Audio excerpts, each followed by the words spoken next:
Hey guys, it's Christina Marie and welcome to my channel, or welcome back. Today's video is all about shore excursions from cruise ships.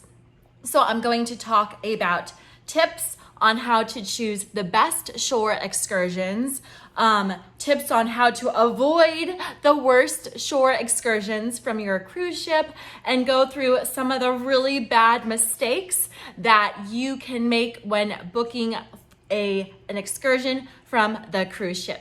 So I got 10 tips for you today. Listen to all these tips. Don't make any of these mistakes if you want a great experience on your next cruise. Okay, so the first tip is to book your excursion in advance. So oftentimes the best of the best excursions can book up 3 weeks in advance. Now, this kind of depends on where you're going.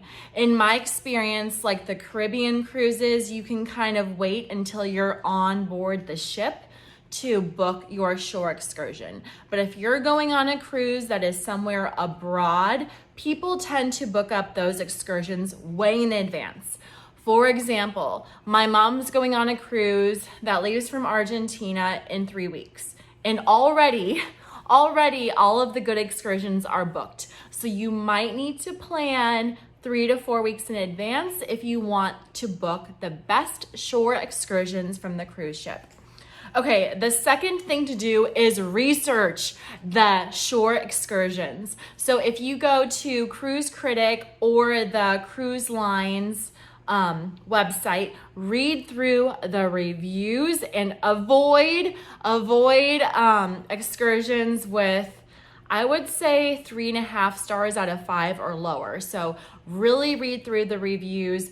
Avoid any excursions with bad reviews, which kind of brings me to tip number 3. This is a mistake that people make when booking an excursion, is booking a new excursion from the cruise ship. So chances are, if this is their first time of doing an excursion, there might be some bumps that they have to figure out, and it might not be as well planned as you would expect. So you might be wondering, well, how do I know if it's a new cruise excursion or not? Usually you can tell by the number of reviews on that excursion. So if there aren't many reviews, it's probably a newer excursion. Now, there are exceptions to this rule. I one time went cave diving. It was the first time that Holland America Cruise Line had offered that excursion, but it was done by a company that hosted the whole thing that had done the excursion hundreds of times. So it kind of depends. Okay, the fourth tip for booking shore excursions from the cruise ship is to look at how long of a drive you're going to have to get to the location of the actual excursion. Sometimes the cruises say how long the cab drive is or the bus drive, but they usually don't. So I would highly recommend you pull up Google Maps, type in the name of the port that you'll be docking at, and then see how far the excursion location is. So I made the huge mistake of going cave diving once. The experience was only 45 minutes, but it was an hour-and-a-half bus ride there and an hour-and-a-half bus ride back. The cruise ship also said it was going to be like a 5 or 6 hour excursion, and we got back an hour-and-a-half later. So see how far of a drive it is to get to the excursion. In my experience, sitting in a bus for a long period of time is not that great. Which brings me to tip number 5 for booking the best excursions, is to read the description of the transportation. So depending on the port that you're at, sometimes you might be in an open air truck that's very, very bumpy and hot, or you might be in a small bus with AC that doesn't work, or you might be in a large van. So if the cruise ship mentions the vehicle in the reviews, pay attention to that. Usually it won't, but you can tell by the reviews of other people what kind of transportation you'll be in to get to the excursion itself.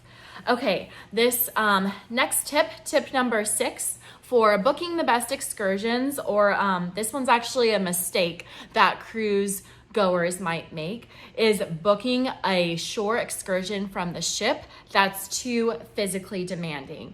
So most cruise lines will give an excursion a rating of whether it's like relaxing or physically demanding or moderate. In my experience, the moderate ones can often involve it's raining outside. You get rain in the background. The moderate shore excursions can require quite a bit of walking. So to give you an idea, I was on another cave excursion and it said moderate, and it said in the description that it was a short hike to the cave.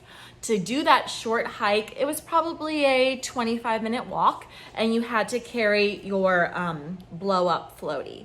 Now, I will say that 25-minute walk was slightly uphill, and it was too much for one woman. The problem is, once you're on the excursion, there's really no going back. We were in the middle of a jungle, and she just had to rest and then keep on walking. So pay attention to how physically demanding the cruise ships say it is. If they say it's physically demanding, it's physically demanding.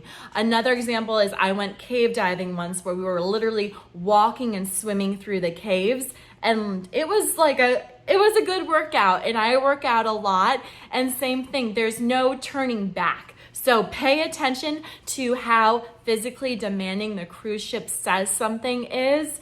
And if you're on the fence, I would recommend not going, because some of those excursions are very physically demanding. Okay. The 7th tip number 7 for booking the best excursions from the cruise ship. This is more of a tip to decide whether you should book an excursion from the cruise ship or not. So you might have heard that oftentimes it's cheaper to do it yourself than to book an excursion through the cruise line. Sometimes this is the case, but not always. In my experience, I've found that if an excursion is usually like more than 30 minutes of a drive, or about 30 minutes of a drive, it's cheaper to book through the cruise itself. Don't book it independently or plan on getting a taxi when you get into port. And here's why. Oftentimes the cruise lines, if they're sending 20 people somewhere, one, they're getting a discount on the transportation because there's one driver, one bus, it's economies of scale. And then 2, they sometimes get a group discount at the location. So one example of this is my mom and I were going to try to do it ourselves. We were gonna book a taxi to go to, what was it? It was not the Everglades, it was like a tree canopy thing. And we're like, okay, we'll just take the taxi there and then we'll buy the tickets once we get there. The taxi was crazy expensive because it was a 35-minute drive, and then we would have to buy the ticket on top of it. It was actually cheaper to book directly through the cruise line, and lucky for us, there were spots.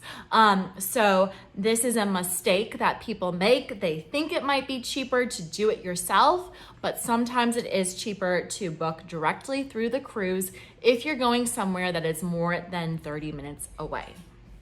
Okay, the 8th mistake is arriving late to your shore excursion.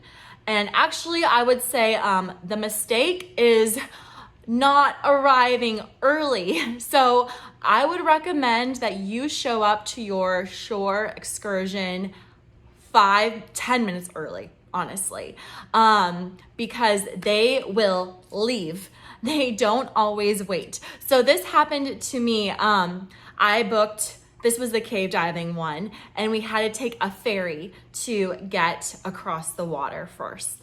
And the meeting time was like 10 a.m. So I showed up.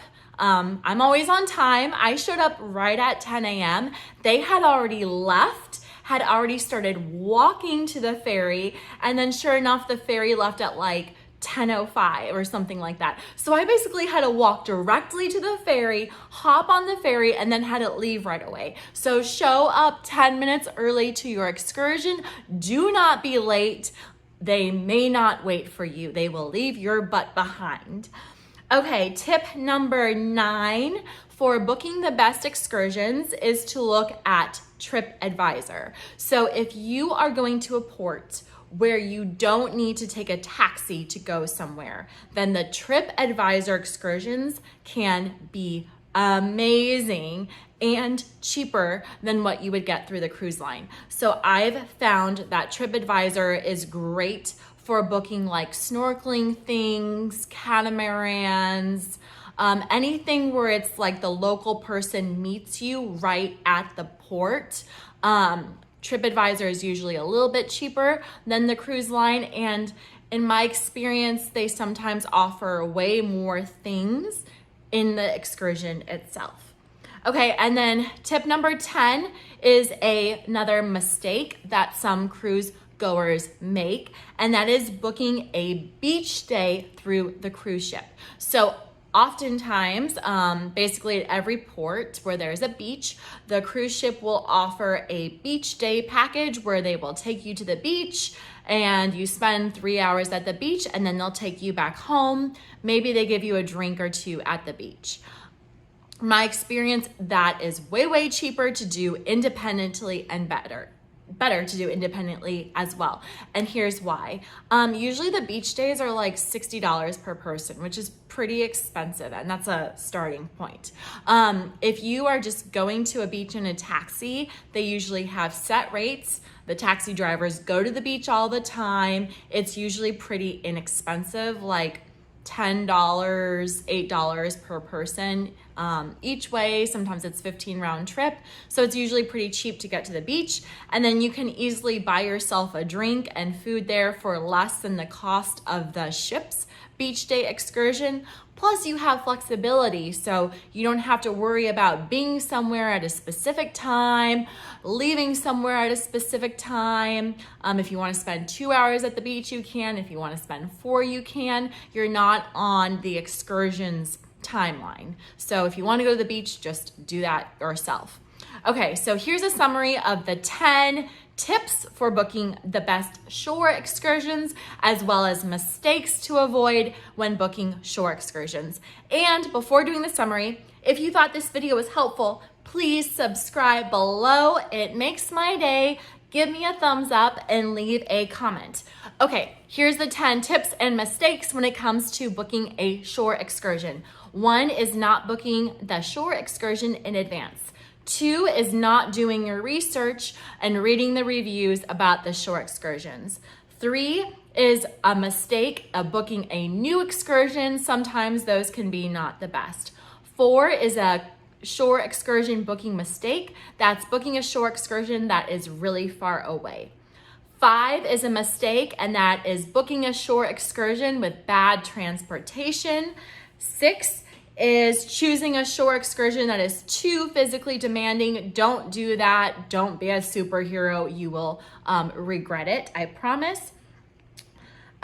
Tip number 7 is booking my notes are bad, is not booking through the cruise line if it's a cruise excursion that you want to go to that's far away. Mistake number 8 is showing up late. You want to show up 10 minutes early. Mistake number 9 is not using TripAdvisor at all. So it's also a tip. Use TripAdvisor for shore excursions. And then mistake number 10 is using the ship for beach days. Just go ahead and do your own beach day from the cruise ports. It will be much, much better. If you have any questions or comments, again, leave a comment below and please subscribe and check out my other videos. Thanks, guys.